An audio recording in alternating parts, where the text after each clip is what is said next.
Jig. A jig is a simple lure built around a weighted head molded directly onto a hook. The head pulls the lure towards the bottom where many fish naturally feed.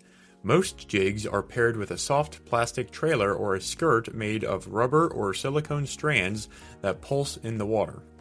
When the angler lifts and drops the rod, the jig hops along the bottom and imitates creatures like crawfish or small bait fish. Because it can be fished slowly and precisely, the jig has become one of the most dependable lures for targeting bass, walleye, and many other freshwater species. Spinnerbait. A spinnerbait is built on a bent wire frame that separates the hook from one or more spinning metal blades. As the lure moves forward, the blades rotate and create flashes of light along with the steady vibration in the water. Behind the hook sits a skirt that expands and contracts as it moves, giving the lure the shape of a small moving baitfish. Spinnerbaits became popular in American bass fishing during the mid-20th century because they can move through weeds and wood with fewer snags. The combination of vibration and flash allows fish to detect the lure even in cloudy water. Crankbait. A crankbait is a hard-bodied lure designed to resemble a small fish. A plastic lip extending from the front forces of the lure to dive and wobble as it's retrieved. The shape of that lip determines how deep the lure travels, from shallow shoreline water to deeper structures below. Inside many crankbaits are small rattles that add some sound to the presentation. The tight wobbling motion suggests an injured baitfish, which often triggers a predator's instinct to strike quickly. Jerkbait. A jerkbait is a slender, hard lure meant to move in sharp, sudden bursts. Instead of being reeled steadily, it is worked with quick twitches of the rod. Each movement causes the lure to dart side to side and then pause. Many jerkbaits are balanced so they suspend in the water during that pause, appearing like a stunned baitfish. The style gained popularity in colder seasons when fish are less likely to chase fast prey but will still attack something that appears vulnerable. Swimbait. A swimbait is designed to imitate the smooth, natural swimming motion of a real fish. Some versions are molded from soft plastic with flexible tails that kick as they move, while others are jointed hard lures that bend through the water. Compared to other lures, the goal here is realism rather than vibration or noise.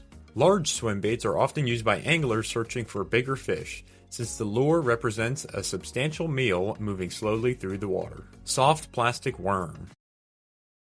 A soft plastic worm is a flexible lure shaped like a long worm or leech. It is usually rigged so the hook sits hidden inside the body, allowing the lure to slide through weeds and brush. The material is soft enough that small rod movements create subtle, lifelike motion, introduced widely in the 1950s. Soft plastic worms changed modern bass fishing because they allowed anglers to fish slowly and quietly in heavy cover where other lures would snag. Creature bait.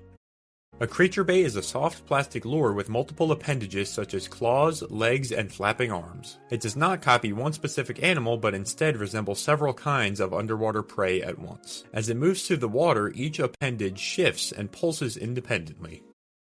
Anglers often use creature baits when fishing around thick vegetation or submerged wood where fish expect to see crawfish or other bottom creatures moving slowly along the structure. Topwater popper. A topwater popper is a floating lure designed to stay on the surface. The front of the lure has a cupped face that catches water when the rod is twitched. That motion produces a small splash and a popping sound that travels across the surface. The disturbance imitates a struggling insect or baitfish. Fish often strike suddenly and aggressively because the lure appears exposed and easy to catch. Walking bait. A walking bait is a long floating lure built to glide back and forth across the surface in a smooth zigzag pattern. Anglers create this motion by rhythmically twitching the rod while keeping slack in the line. The lure slides side to side as if a wounded baitfish is trying to escape across the water. Because the movement covers a wide area, fish can notice it from a distance and move up from below to investigate. For more informational videos, be sure to like and subscribe, and give me some ideas what you would like to see next.